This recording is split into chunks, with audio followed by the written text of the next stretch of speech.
Hello everyone. Today we are going to study a topic from Unit 1 of Paper 1, and the topic is Understanding Level of Teaching. We have already dealt with the memory level of teaching, which is the first level, the preliminary level of teaching, and today we are moving to understanding level. And this level of teaching is also known as the thoughtful level. So we have three levels of teaching. One is the memory level, the second one is the understanding level, and the third one is the reflective level. So this is the second one. So let's begin. So as I have already mentioned that this is also known as thoughtful level, and it is higher than the memory level. And why understanding level?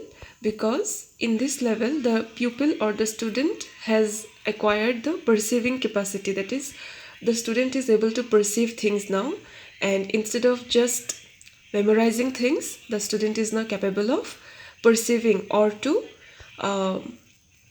get the meaning out of things. Okay, so this is the second level of teaching. Now what are some of the features of this level of teaching? This level of teaching is more useful and thoughtful. Okay, so in the previous one the student learned just by memorizing and it did not last long. That's why with the perceiving or the understanding level, it becomes more useful because the student is able to know the meaning of the concept, and thus it remains with him or her for a longer period of time. And it is called thoughtful because thinking is involved. Okay, the second feature is that memory level must be crossed, so you cannot just reach this level of teaching, that is the understanding level, directly. You will have to cross memory level before reaching the understanding level of teaching. The third feature is that in this level of teaching, what is explained, the relationship between principles and facts is explained to the students by the teacher. So certain theories are explained to the students, and also where these principles are applicable, the students are made to understand that where can you actually apply those principles that you have just understood. And another feature is that by this level, the pupil's cognitive abilities are fairly developed. And what are those cognitive abilities? To think, to present things logically, analyze them, and draw inferences. Then another feature is that it is related to earlier knowledge gained. So it is based on the earlier knowledge that you have gained, maybe in the memory level. Okay, so it is based on that, or it is related to the earlier knowledge that has been gained already.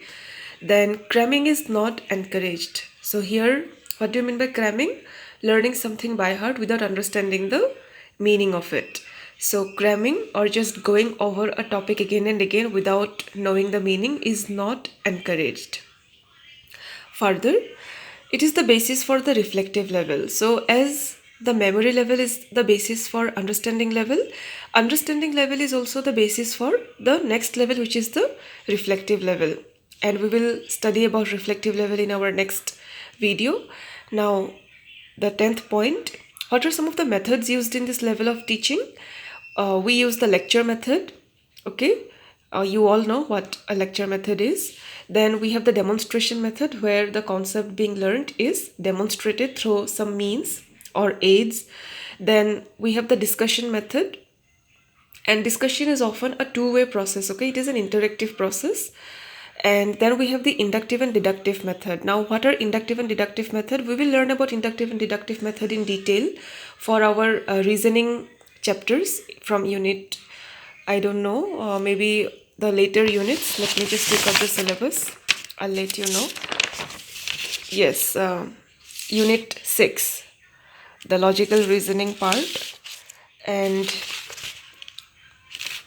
we will study those. The inductive and deductive reasoning, as you can see here. Okay, evaluating and distinguishing deductive and inductive reasoning. So this is a topic we already have in our syllabus. We will study about these two topics later, but for now let me just tell you that inductive means when you move from specific facts to general facts. Okay, from specific points you come to a general conclusion. And what is deductive method? In deductive method you move the in the reverse manner, that is you move from general to specific. So in inductive method we often are in the process of actually preparing a theory, but in deductive method the theory is getting tested. Another method is exemplification and explanation.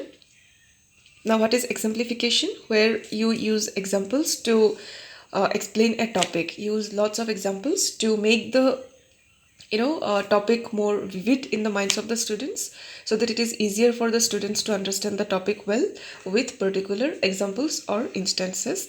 So these are some of the methods which are used in the understanding level of teaching. And thus I conclude this discussion on understanding level of teaching.